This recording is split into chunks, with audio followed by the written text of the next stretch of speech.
Seja, Senhor. A palavra é sua.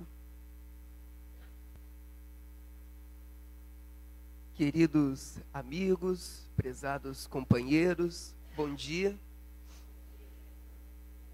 É com muita alegria que aqui estamos nesta casa, que frequentamos por muitos anos no passado, e pela minha primeira reunião espírita, minha primeira reunião pública espírita em que participei, foi nesta casa, onde fui muito bem acolhido naquela ocasião, há quase 20 anos atrás. Hoje, o meu abraço especial é, porventura, àqueles que estão vindo pela primeira vez.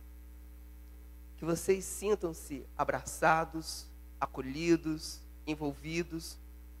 Agradeço ao Abilinho pela chance de aqui estarmos, juntamente à Rosalina, de retornarmos a esta casa para podermos conversar sobre o Mestre Jesus, e ao Valdir e à Yara, que viabilizaram toda essa jornada, que para nós é bênção, bênção da alma, e que certamente estamos retornando hoje para Lavras com elementos novos em nosso íntimo, com muita alegria e com muita paz no coração.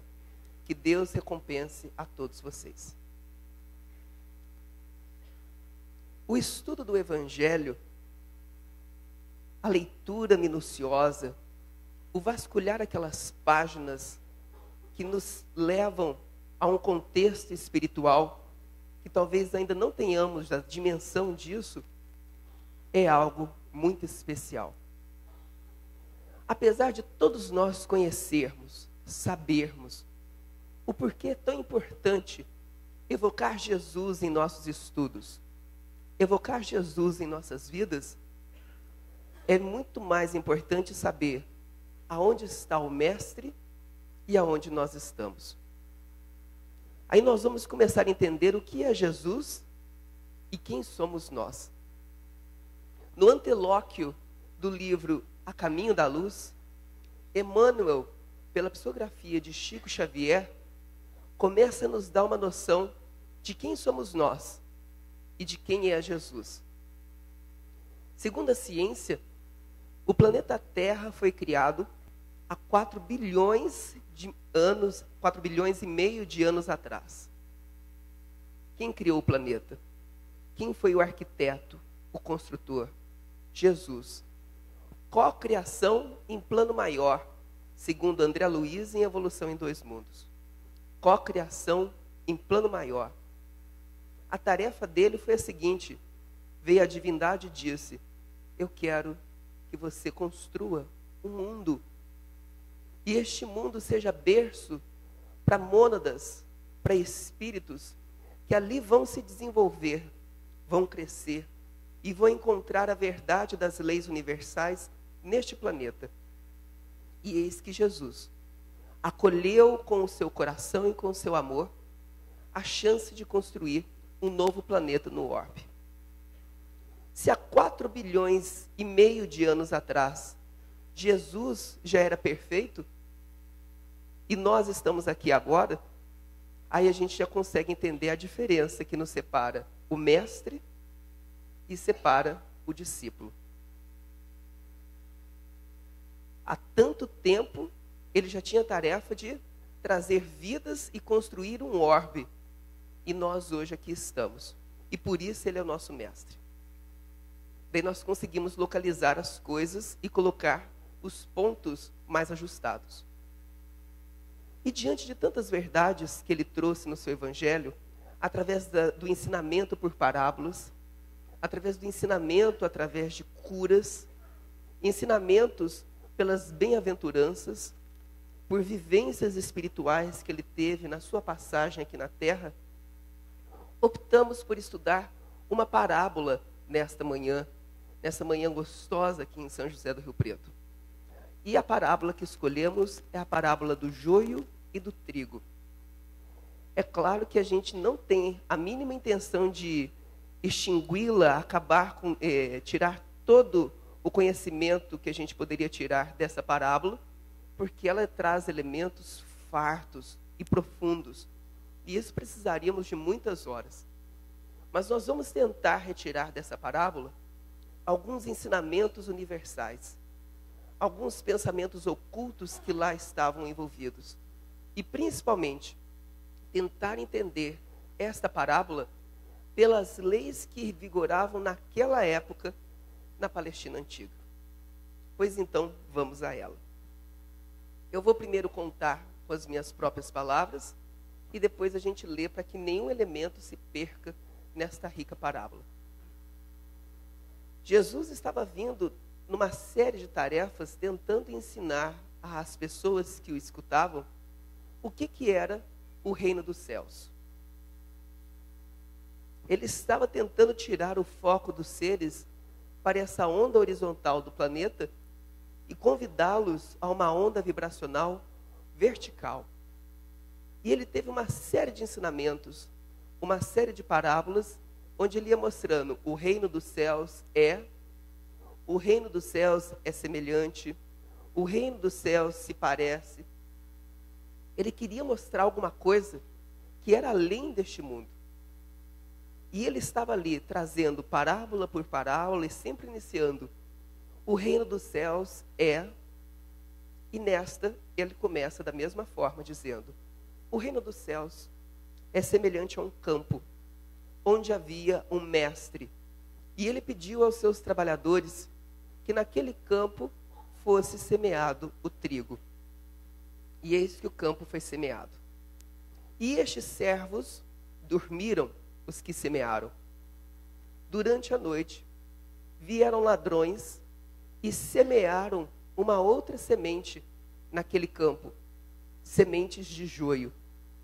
E ao perceberem que algo diferente estava nascendo naquele campo, os servos procuraram o mestre e perguntaram: mestre, o senhor quer que nós arranquemos o joio depois que o senhor for embora? E o mestre fala: não, deixai que o joio e o trigo cresçam em comunhão. E no tempo da ceifa, no tempo da colheita, eis que você vai tirar em levas, em feixes, e atear fogo ao joio. Já ao trigo, na colheita, reunis todos em meu celeiro. Esta é a parábola, e que eu vou ler aqui para vocês.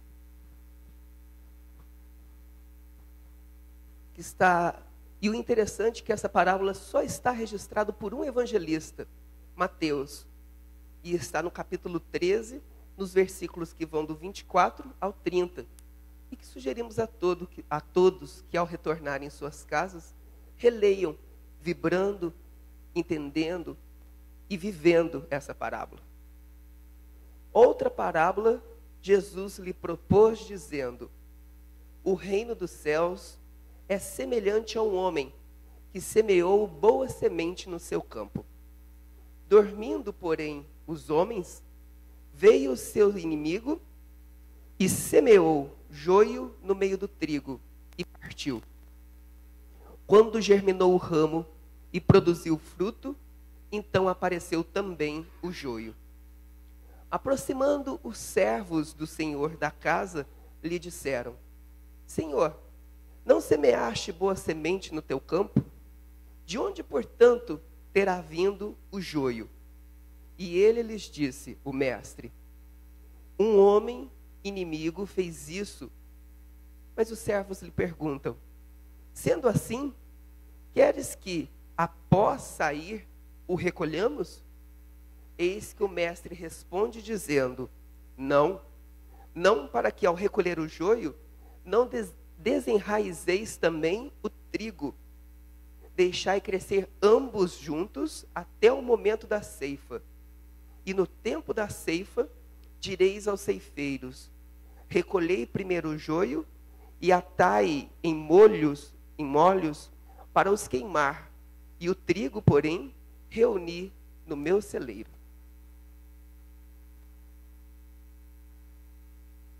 São muitos elementos que aqui nós poderemos trabalhar nesta manhã. Mas a primeira coisa é a gente entender o contexto histórico. Porque no estudo do Evangelho é importante saber como que era o o envolvimento dos seres com as leis, com as coisas que percorriam naquela época. Roma tinha trazido algumas leis que eram importantes a toda a população. E se a agricultura era algo tão valioso, se a agricultura era algo assim até mesmo trazido às divindades, porque nas colheitas era muito comum se fazerem festas, em algumas regiões mais primitivas, se realizava até mesmo sacrifício de animais, de pessoas, porque a agricultura era muito simbólica. Porque ali sairia o alimento e a comida para todos os seres da região. E era importante que sempre se trouxessem ao final dos ciclos das culturas uma boa safra. E como sabemos, há 2000 anos atrás, a agricultura era muito rudimentar. Não se preparava o solo, não se tinha o conhecimento em termos de adubação, de preparo de todas as condições que necessita para uma terra receber bem uma semente. Por isso, Roma trouxe algumas leis para que isso que já era muito precário fosse um pouco menos precário. Uma das leis que ali existiam era proibido você semear sementes que não fossem puras. Era importante que pudesse fazer ali uma seleção, uma escolha, para ver quais eram as melhores sementes, para não desperdiçar aquele campo com sementes que eram ruins. Imaginem só, ia semear o trigo, então certamente deveria ter uma equipe que ali selecionava aqueles grãos. E só os melhores iam para o berço da terra. Uma segunda lei existia, que você não poderia semear 2 tipos de sementes no mesmo campo. Se você ia semear trigo num campo, era só trigo. Se você ia semear mostarda num campo, era só mostarda. Você não poderia intercalar culturas, como, por exemplo, acontece na agricultura dos dias de hoje. Isso era proibido por lei, digno de prisão e multa. Não podia. E existia uma terceira lei, que era proibido você semear sementes no campo alheio. Ao que tudo indica, isso que aconteceu e que Jesus relatou na parábola era algo comum. Se uma pessoa se nós tivéssemos um inimigo, uma das formas de querer se vingar, de querer castigar, é ir até o seu campo e semear uma semente estranha. Até mesmo para poder julgar aquela criatura nas leis de Roma e falar assim, olha só, ele está semeando sementes diferentes juntas. É como se fosse para incriminar a criatura com aquelas sementes que eram invasoras naquela ocasião. Então daí a gente já começa a entender que essa parábola é muito importante. Existem elementos aqui que nós precisamos ficar atentos. A pureza da semente, a unicidade da semente e você semear apenas no seu campo. Partindo então desse contexto histórico da época, então vamos tirar o sentido do verbo e o simbolismo de cada elemento que trouxe essa parábola. Alguns, melhor dizendo, porque não teríamos como trazer todos os símbolos.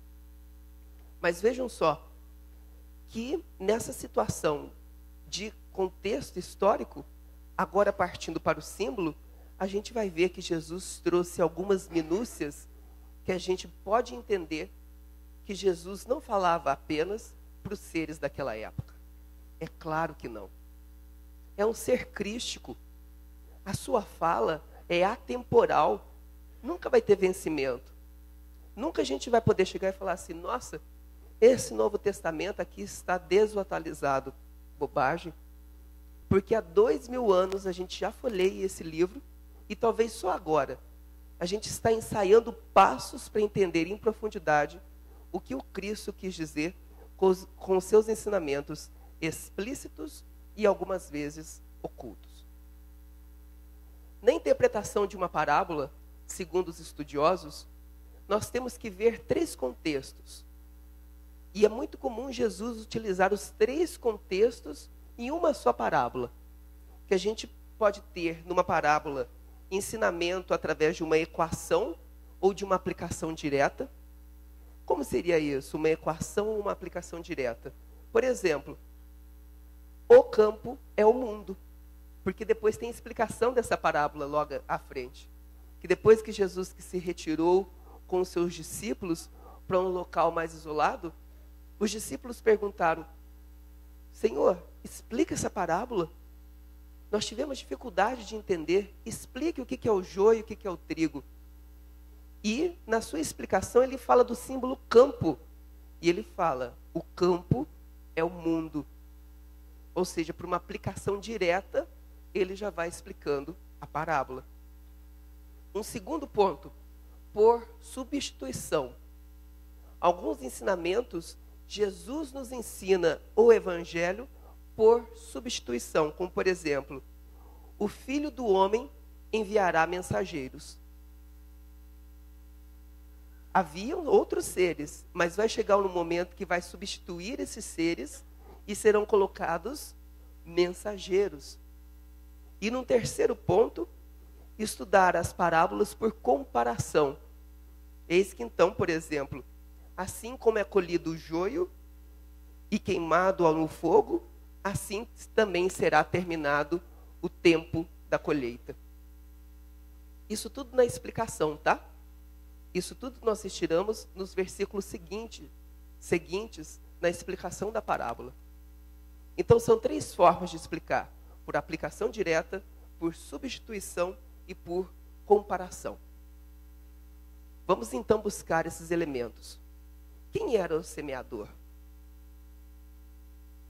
Qual que é a figura deste símbolo que Jesus traz de uma forma tão forte nessa parábola? Nós podemos nos entender como semeadores. Nós somos semeadores. E nós temos sementes. Sementes que talvez sejam particulares, que só nós a tenhamos. Por isso que Kardec nos explica tanto ao dizer que algumas tarefas são intransferíveis. São nossas, porque só nós, nas nossas experiências, temos esta forma para poder ajudar uma ocasião ou uma pessoa.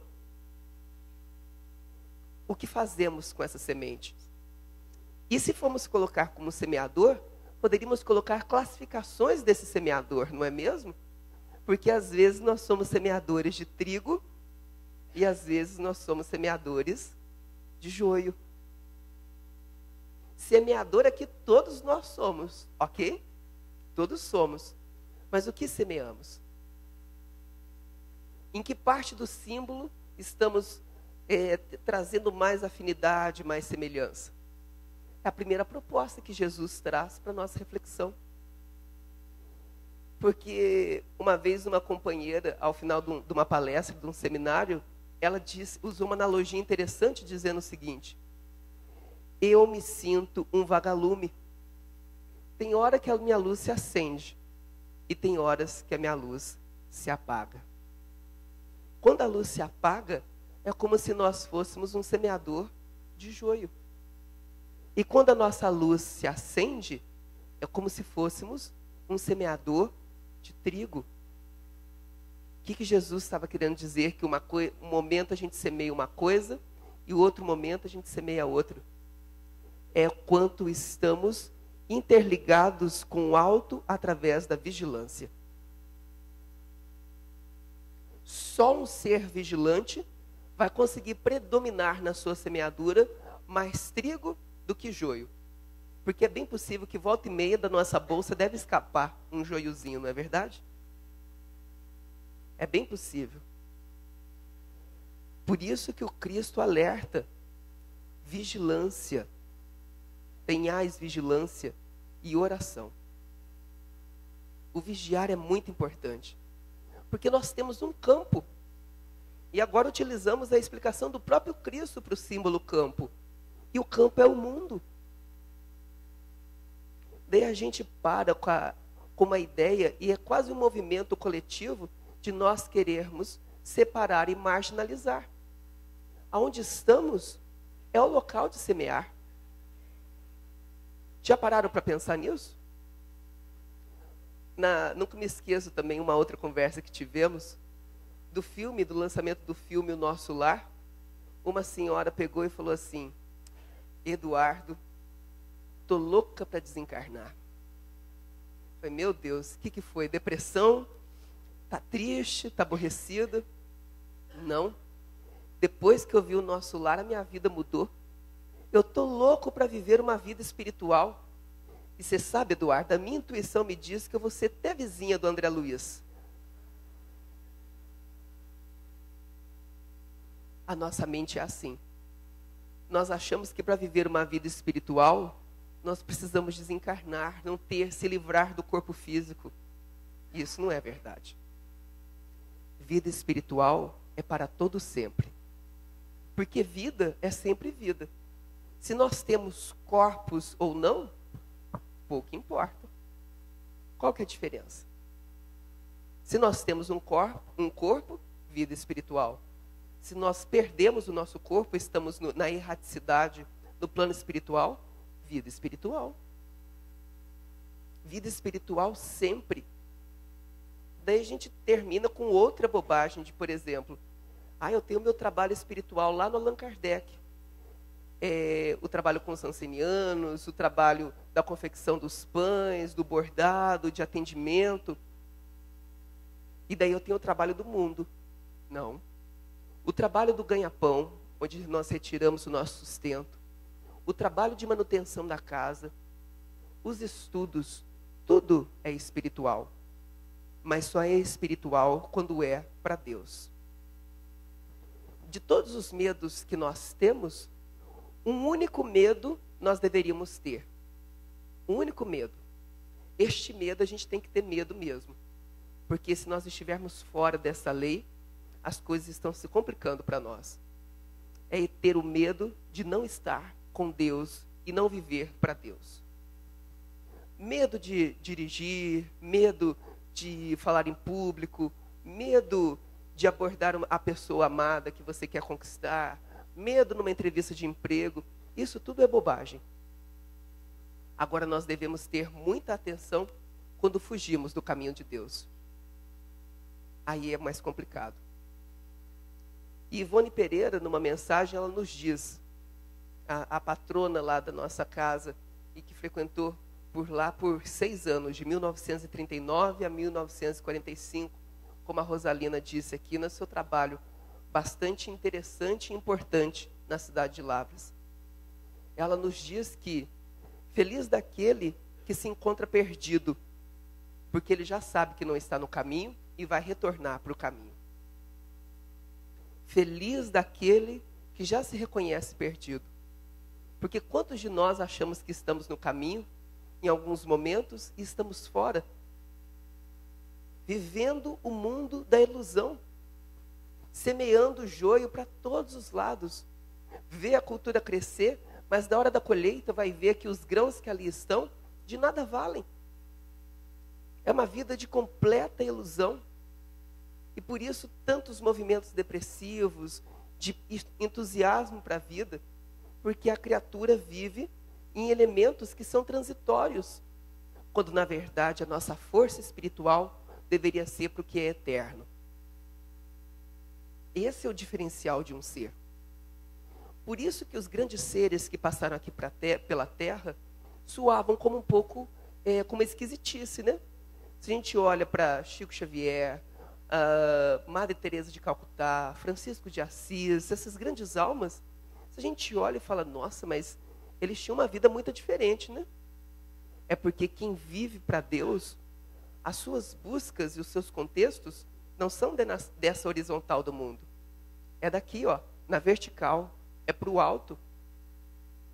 Como que você vai falar para um economista que falar assim, se eu tenho 2 copos e eu dou 1, eu vou ficar com 1. Matemática básica. Mas como é que eu vou falar para o economista aqui da Terra e dizer assim, existe uma coisa que quanto mais você dá, mais você tem. Tem como entender isso com o padrão do mundo? Porque Emmanuel nos explica. Quanto mais amor nós damos, mais nós temos. E já dizia o ditado popular: quem é solidário nunca é solitário. Como é que explica isso? Eu estou dando, e eu mais tenho? Esta é a equação espiritual. E por isso é importante extrair os símbolos, porque as verdades universais, elas não têm nenhum envolvimento material. É só espiritual. Daí o que a espiritualidade faz? Ela traz o símbolo em nossas vidas para que a gente decodifique e entenda o que está ali. Daí nós vamos entender alguns movimentos da vida. Passamos por algumas experiências, mas é importante decodificar. Qual que é o símbolo por trás disso? Qual que é o símbolo de nós estarmos reunidos aqui hoje? Qual que é o símbolo de vocês terem as pessoas que nós temos em nossas existências? Qual que é o símbolo da nossa profissão? Qual que é o símbolo das nossas experiências? É isso. Vida espiritual é isso. Eu sou algo elevado é trazido aqui, é jogado no meu caminho, e eu tenho que decodificar. Nós temos que entender. E daí sim, a gente consegue como disse a Angélica, né, de um companheiro que falou em outra casa, é como se nós ligássemos o GPS, e daí a gente sabe qual que é o caminho que tem que seguir. Estes são os símbolos. Seguindo um pouco mais, por que joio e por que trigo? Qual é o símbolo desses dois elementos? Se o trigo é do elevado e o joio do que não é elevado, existe também a origem da palavra joio, porque joio vem de cisânia no dicionário bíblico. Cisânia significa briga, divisão. Olha só. Então, quando nós semeamos joio, nós estamos semeando brigas, divisão, ilusões. E por que é tão complicado você ter numa mesma lavoura joio e trigo? Porque todas as duas da família das gramíneas, e elas são muito semelhantes em quase todo o seu ciclo, com exceção no período final. Mas você poderia dizer assim, mas não tinha uma outra forma de poder você diferenciar o joio do trigo? Sim. Alguns agricultores, para poderem identificar uma planta X, Y ou Z, eles mascavam um pedacinho da folha, um pedacinho do grão, um pedacinho da flor, dependendo da espécie, para poder entender e identificar, porque eles já estavam acostumados com essa lida, o que significava um e o outro, o que era um ou o outro, melhor dizendo. Só que com o joio, isso não era possível ser feito. Não era possível ser feito. E por quê? Porque junto com a semente do joio, conforme ela vai se desenvolvendo ali na espigueta, existe um fungo que fica ali alojado e que vive naturalmente junto com essa semente. E se você mascar essa semente, nós teríamos náuseas e desconforto intestinal. Porque ela tinha elementos venenosos. Não tinha como diagnosticar dessa forma. Mas então por que no tempo da ceifa era possível distinguir o joio do trigo? Até mesmo pelo símbolo de como se crescem, de como se desenvolvem a espigueta das duas plantas. Alguém já viu trigo aqui, um pé de trigo? Já? Nós estamos aqui numa região que não tem o hábito de cultivar, né? Quem não tiver, depois procura na internet, que vale a pena. O joio, quando ele vai emitir a sua espigueta, ele fica aqui assim, ó, retinho. Imponente. Já o trigo não. Ele se curva. Ele fica desta forma. É como se ele se curvasse ao alto, dizendo: o que queres de mim agora, no tempo da ceifa? Ele se debruça aqui, ó, desta forma. Por isso que o Cristo disse: esperai o tempo da ceifa, o tempo da colheita, para poder separar um do outro. Porque seria muito arriscado você querer arrancar o joio antes da hora por dois motivos. Primeiro, você era arrancar um joio e, na verdade, ser um trigo. E segundo, quem gosta de mexer com plantas, né? Quando a gente planta muitas plantas juntas, você arranca uma, o que acontece? Sai a outra junto. Então tem que ter o tempo certo. E o Cristo nos ensina algo muito interessante nessa parábola. O tempo, que tem o nosso tempo e tem o tempo de Deus. E geralmente o nosso tempo não é muito o tempo de Deus. Porque ele fala assim, olha, vai chegar uma hora que vai ter que separar um ou outro, mas tem o tempo para fazer isso. Não adianta tirar antes da hora. É como se uma mulher estivesse grávida, a gestação correndo tudo bem, e falasse assim, ah não, já estou com 4 meses, deixa eu tirar o meu filho para já começar a vê-lo, a trazer todo o amor. Não tem jeito. É muito melhor que ele viva o seu ciclo até o fim, para se desenvolver e na hora certa venha a vida. Ou então quem planta alguma coisa no quintal de casa, daí pega e tem uma bananeira e fala assim, não, mas que beleza de cacho, está ansioso para comer. Aquela banana que está meia verde, meia amarelinha, daí você vai, ah não, deixa eu comer de uma vez. E quando você vai comer, aquele gosto adstringente vai amarrando a boca e você nem consegue comer. Tem o tempo. Tem o tempo. O próprio tempo da vida, nós temos o tempo de nascer, viver e desencarnar. Não adianta fazer que nem a senhora do filme Nosso Lar. Não, já quero desencarnar rapidinho para ir para ser minha vizinha do André Luiz. Tem o seu tempo. Tem o tempo de você desencarnar e ir lá conhecer o André Luiz e ser vizinha dele. Percebe como funcionam as coisas? E Jesus fala, eis que chega o tempo da colheita. Da separação do que é trigo e do que é joio. E nós geralmente somos muito ansiosos. Nós dificilmente vivemos o tempo em que deveríamos viver. Ou estamos saudosistas, ou estamos projetando toda a nossa energia no futuro. É só fazer uma análise de consciência aqui, entre nós mesmos. Tem gente que deve estar falando assim, nossa, esse negócio não acaba nunca, eu tomei um café meio fraquinho, estou morrendo de fome, ou está calor, ou tenho que ir embora, tenho serviço em casa, estou com sono. Ou então pega e fala, nossa, mas estava tão boa a minha cama, comi um bolinho tão gostoso, um pão de queijo. Nunca está aqui. Vai e volta, vai e volta. Por isso a disciplina da mente. Vida plena é viver o momento e colocar a sua energia no momento. Isso é vida plena. E isso é vida simples também. Porque nós só vamos agregar os elementos necessários para aquele instante, para aquela situação, para aquela experiência. Das outras coisas que nós poderíamos trazer de trigo e de joio, ressaltamos mais uma, que é o de achar que o joio, ele é transitório e o trigo já é algo que já está estabelecido.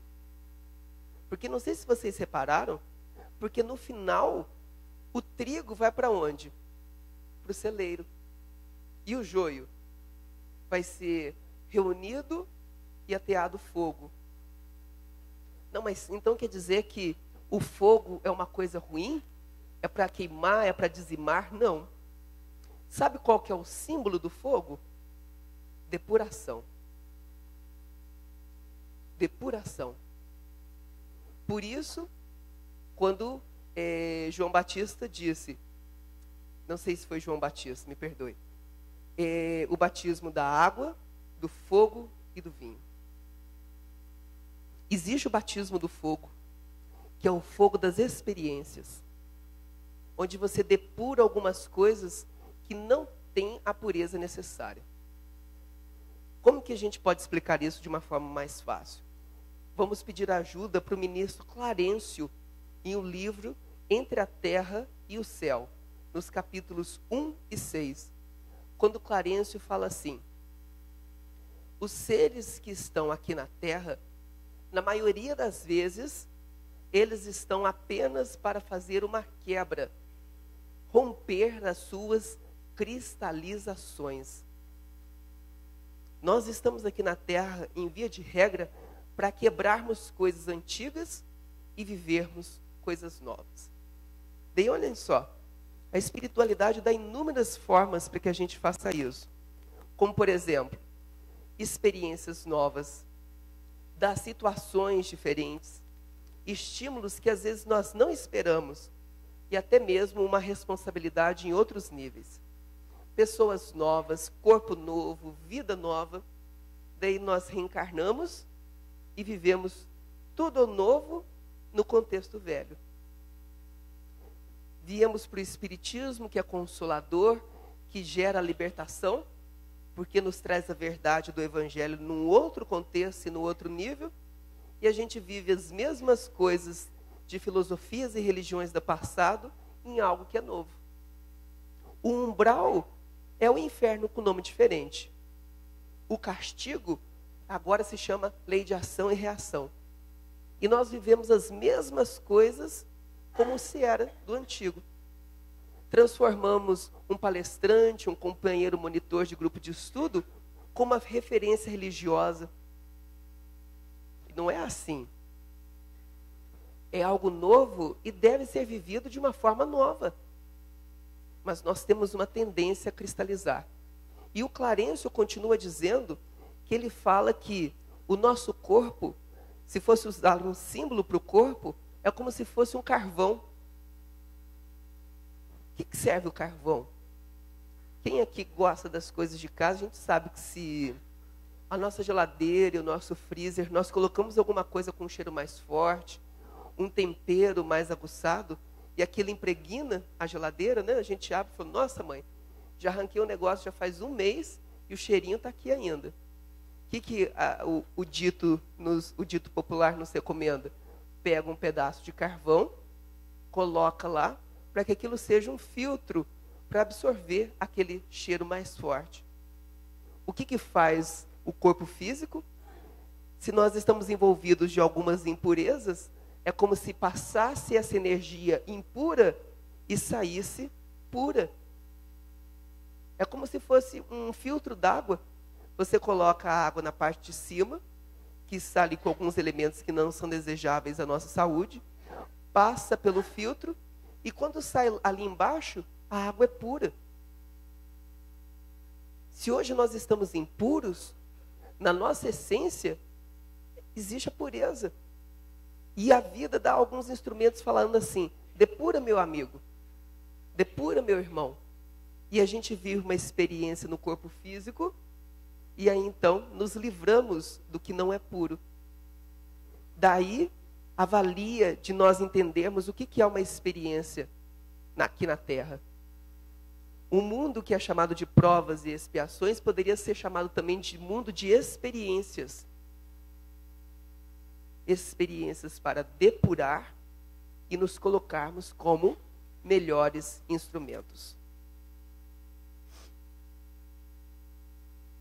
Vamos pegar um último símbolo, que é o da colheita. A colheita significa tempo. Tempo no sentido de ciclo. De que tem um começo, de que tem um meio e de que tem um fim. Nós vivemos as nossas experiências com esse conceito de ciclo, de que tem um começo, um meio e um fim. O que é muito comum a uma pessoa que está vivendo uma enfermidade muito severa. Parece que isso nunca mais vai acabar. Estou sofrendo, está ruim, está custoso.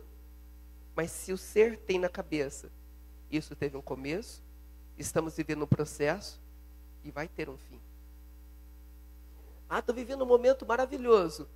Tem um começo, tem um meio e tem um fim. Ah, então quer dizer que eu não vou viver mais esse momento maravilhoso? Vai, no outro nível, com um começo, um meio e um fim. Subindo, degraus, níveis. Quem explica isso é Leon Denis para nós no capítulo Lei Circular. Lei Circular.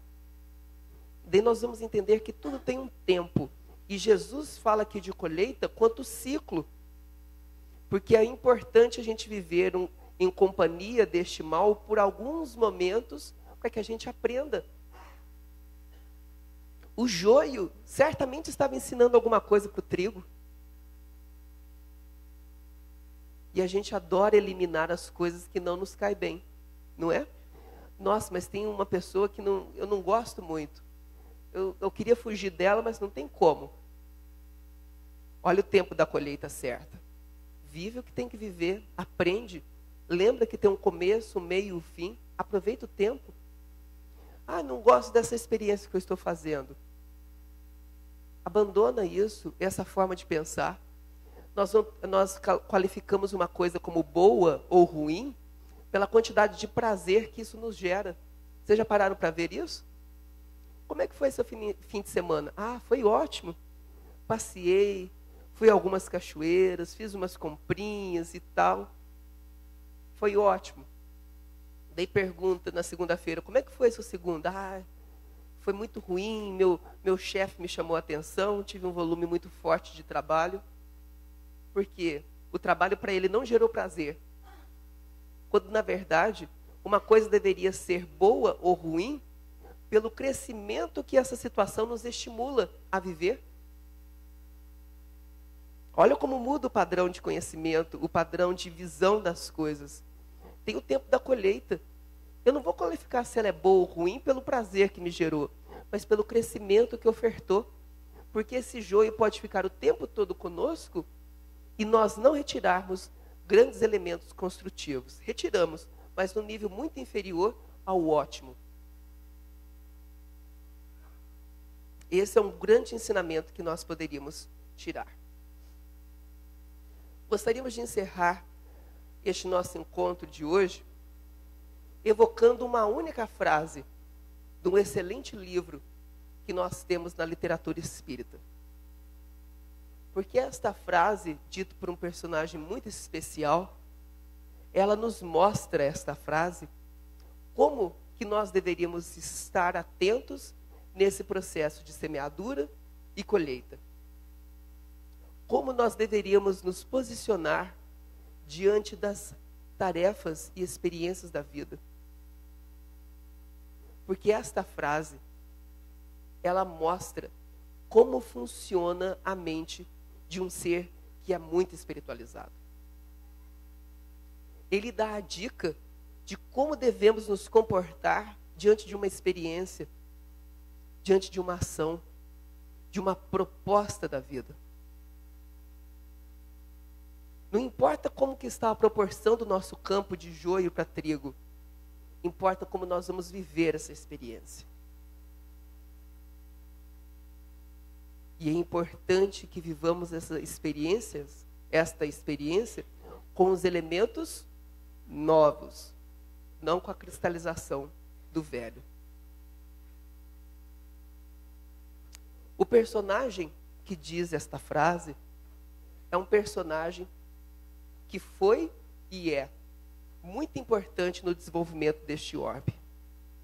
Certamente ele acompanha o crescimento deste mundo até os dias de hoje.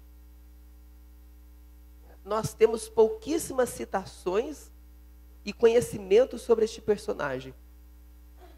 Mas, graças a Chico Xavier e a Emmanuel, nós tivemos a oportunidade de conhecer um pouco mais. Entender quem é essa criatura. O seu nome? Gesiel, que após a sua conversão ao cristianismo, escolheu o nome de Estevão. O livro, Paulo e Estevão. E a frase é uma só. Porque muitos são os estudos sobre este livro, de pessoas com muito mais recursos para poder explicá-lo do que nós. Mas uma frase é muito especial. Porque Gesiel, ou Estevão, no último momento, ou nos últimos momentos de sua vida, porque ele tinha sido condenado por Saulo, ou Paulo, à pena de morte por apedrejamento. Por um motivo? Qual foi o motivo? Porque ele estava proclamando o Evangelho de Jesus. De uma forma especial. E Paulo, indignado com aquilo, o condenou à morte por apedrejamento. Nos imaginemos, meus amigos, neste nosso grande campo que é o mundo, como disse o Cristo, como nós nos colocamos mentalmente e vibracionalmente diante de uma tarefa? Quais são as perguntas que nos envolvem? Que emoções dominam o nosso íntimo? Já repararam? Quando a gente está num aperto, numa dificuldade, a gente fala assim, é comum, né? Por que comigo? Por que dessa forma? Por que não foi diferente? Quando então não somos convidados à revolta, ou às vezes até mesmo ao pouco caso daquela situação. Nas nossas lentes espirituais, nós temos dois distúrbios. Ou superdimensionamos, ou subdimensionamos. Dificilmente a gente vê as coisas como elas são. Qual que é o nosso movimento diante de uma tarefa dessa? De uma experiência? Vocês sabem o que passava na cabeça de Estevão no momento, em um dos seus últimos momentos da sua vida aqui na Terra? Por uma morte injusta e dolorosa? Olha como funciona a mente de um ser espiritualizado. As perguntas que ele fez. Quem sou eu? E quem é o Cristo? Quem sou eu? E quem é o Cristo? Qual que é o símbolo dessas duas perguntas? Se nós pudéssemos vasculhar a consciência de um ser tão elevado como foi e é Estevão, nós talvez poderíamos entender que para uma boa experiência, para uma boa vivência, é fundamental que nós saibamos quem somos. Porque se nós nos achamos homens e mulheres, homens de títulos, riopretenses, lavrenses, brasileiros, se nós nos achamos que somos coisas que são passageiras, aí nós estamos vivendo na ilusão. E certamente as nossas experiências vão ser um pouco frustradas. Por isso que Gesiel talvez tenha perguntado, quem sou eu? Mas não basta saber quem somos. É importante sabermos também para quem estamos servindo em nossas experiências. Porque ele pergunta, quem é Jesus?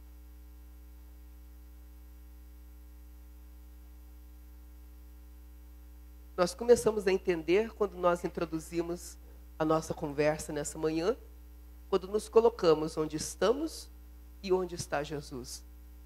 Mas quem é Jesus? Quem é o Mestre? A quem estamos seguindo? Nós temos que nos reconhecer na qualidade de discípulos e como somos como os discípulos, mas também nós temos que nos reconhecer qual que é a qualidade do Mestre que nós vamos seguir. Porque nós não vamos seguir algo que não vale a pena, de forma alguma. Na nossa vida, na nossa adolescência, a gente nunca escolhe um ídolo fracassado. Já repararam?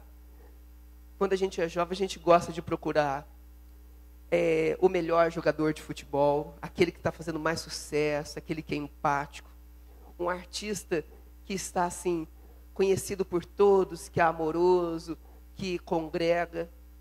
A gente pega como referência seres que são elevados. Para nós sabermos a quem devemos seguir, nós devemos saber quais as qualificações deste mestre que vamos seguir. E Gesiel, ou Estevão, estava querendo entender quem ele estava seguindo. E talvez por isso a sua pergunta. Será que nós temos resposta para essas duas perguntas? Será que Gesiel, em algum momento, ele encontrou a água para saciar o seu coração diante dessa dúvida? Como será que ele se fortaleceu e teve certeza de quem ele era e de como estava funcionando todos os elementos da sua vida? Pois o Evangelho traz muito bem a resposta para essas duas perguntas. Porque Jesus, como um grande educador, ele não nos deixaria na escuridão. Ele, como mestre, ele mostrou quem ele era e mostrou quem somos.